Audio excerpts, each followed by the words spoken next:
How's prep going for the bowl? It's awesome. We got such a cool group of guys that know that it's fun time and they know when it's work time. And I think our guys are doing a really good job of drawing the line with that. You know, when we're out here, when we're in the meeting room, when we're in the walkthroughs, we're taking care of business as usual. When we're away, we're away. You know, in the pool and we're hanging out. You guys have had some guys decide maybe to move on, go some different places, some changes in the back end part of the secondary and the defense. Just kind of how is that progressing? Yeah, we would make do with what we had, but that's what I'm so proud of this unit for, is we've had to do that all year. Nobody saw the Deuce Green situation happen. Nobody saw the Jake Clifton situation happen. Nobody saw the Asa Newsome situation. I mean, we've been hit with this stuff all the time. And so we're just going to handle it in stride and play the guys that we got and coach the heck out of the guys that we got and do the best we can for K-State. Who are some of those younger guys that are especially going to be filling in the spaces in the back end left by Kobe? Yeah, Colby McAllister has played it quite a bit for us throughout the year. Very comfortable with him out there in every situation. You know, a guy that we decided to redshirt midway through the year was Jack Fabris. He early in the thought probably with him was that we were not going to redshirt him. We got to that 4-game threshold and just decided that the amount of reps that he was getting in the game probably wasn't worth his year, and so we've got him back now with the eligibility to play in this game. That's going to be a big one for us. Trey Krause has done a very good job for us all year. He's kind of just been in the shadows, being able to fill in where necessary. Matt Mashmeyer's played snaps. We've got guys back there that are more than capable. What impresses you most about this NC State offense? You know, I think they're really well coached. I think they're a really well coached football team, and I think the quarterback's a very underrated football player. I think, everybody talks about the receiver and, some of the receivers, I should say, and some of the athletes that they have around. They're good up front. But I think the beauty is in some of the details that they have. I think they do a really nice job of packaging plays, a lot of shifts and motions to try to get people confused. And at the end of the day, it's just pretty straightforward football, but the way they present it is challenging. What can you say about Austin Moore and just what he represents?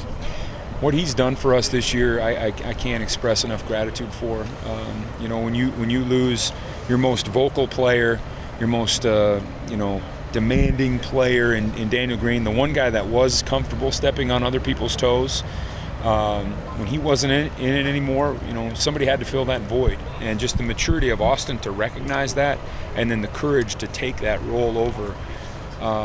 What he's done for us is invaluable, because he is unquestionably the guy that people are looking to as a leader right now. I know you are still focused on this game, but Brendan Mott, Uso, and Austin Moore both announced that they were going to come back next year. Just how exciting was that for you when you guys heard that? Yeah, I anticipated, because those guys are tremendous, have a lot of belief in what we're doing, and they have a lot of pride in the program. And so, and truthfully, all those guys are unfinished business. I know the aspirations of some of those guys are to play at the next level, and in a couple cases probably need another year to show that they can do that. And so, very happy about those guys and their leadership coming back. Excited about it. You mentioned Jack Fabris, and how nice is it to have that redshirt rule where, regardless if they played their 4 games, they're able to play in this bowl game? Yeah, that's something that's something that's new, and so that was something that you always kind of had to. And it's more challenging at certain positions, but right now with the opt-outs and all the things that are going on, not just with K-State, but with everybody, I think that's an essential part, because you don't know at the end of the year who the heck you're going to have available to play in these games. So to be able to use those young guys and to continue to, one thing Coach Kleiman's done an awesome job is continuing to push these guys. We've spent deliberate time knowing that we're still a pretty young football team twice a week. Every week, of just continuing to push those young guys through and having them run our stuff against good people, and that's going to prove dividends here this weekend, Thursday. What was that conversation like with Austin when he decided to come back?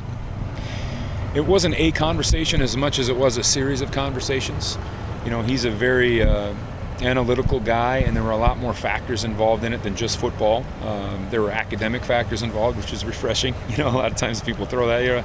It's crazy to see these people that are about to graduate in a semester just walk away from some of that stuff. But there's academic factors involved. There was a number of things that went into that, and that was a weeks-long process that he needed to get away from that last game, which kind of left a sour taste in all of our mouths, because it just wasn't our identity, and it's kind of an awkward thing. He needed to step away from the emotion of that and come back and realize that he had more to give to the program, more to prove.